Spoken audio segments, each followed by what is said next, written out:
Het is 4 uur, dit is het Frieske Nijs. Goedemiddag. Het aantal inbraken in de gemeente Zuidwest-Friesland is in een uurtijd wat verdubbelen. Politie, gemeente en wenningstichtings hadden daarom een actie om mensen tips te gaan om het vat te komen. In het laatste financier van 2010 is er 116 keer inbrutsen.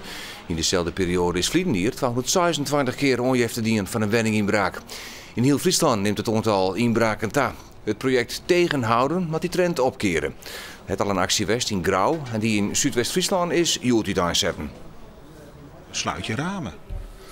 Wees je bewust van het feit dat wanneer je slordig bent in het opbergen van je spullen en een mogelijke dader die loopt langs je huis, dat hij eerder op het idee komt om eens bij jou binnen te komen. Laten we de actie in Lemsterlaan en in Skasterlaan houden. Oud-staatssecretaris Gerrit Ibema van D66 is juist te verstaan. Hij wil een skoft slim ziek. Ibema wie tussen 1998 en 2002 staatssecretaris van Economische Zaken.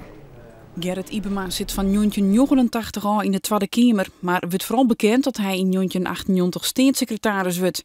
Een van zijn hoogtepunten is het Langman-akkoord, bij mij een soort yield nooit noorden tangiet. Het was een hele energieke, positieve man die altijd wel de hele goede economische analyse had. En ook erg goed zicht had op het noorden vooral, en dat bond ons.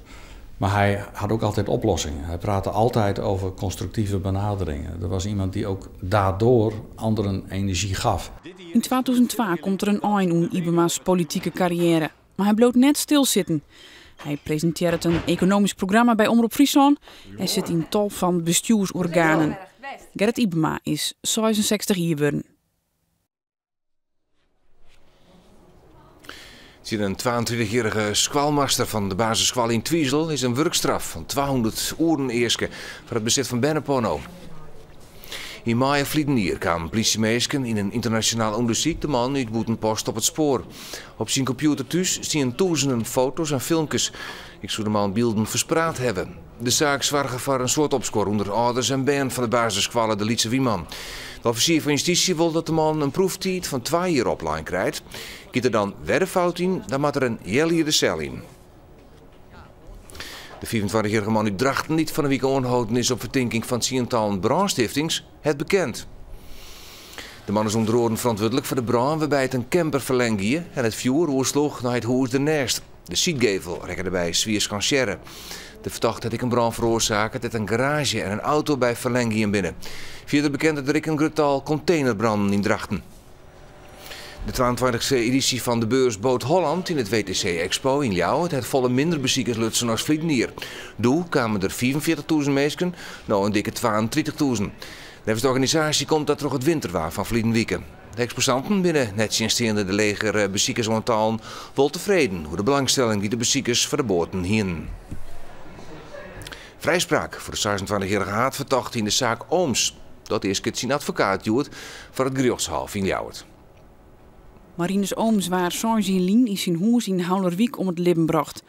De haatverdachte werd door de oren 2 ongewiest als de jongen die het Ooms deerstutsen had. Nevens de advocaat van de haatverdachte stroken de verklarings van de oren 2 verdachten die ik was net maar mekaar.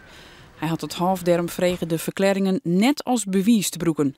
Tjen de haatverdachte waren juster 18 jaar cel en TBS eerste. Het waren er nog. Jongen, vannacht is het bewolkt, maar geregeld wat ruim of stoorruim. Het is een graad als 5 en de westenwind is matig onkrachtig.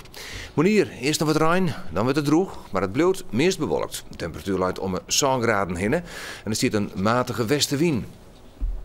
En op Safir deze joert, die kan je dadelijk zien naar Heer en naar Check. En ik meld me maar meer Friesnijs, aanstes om 6 uur.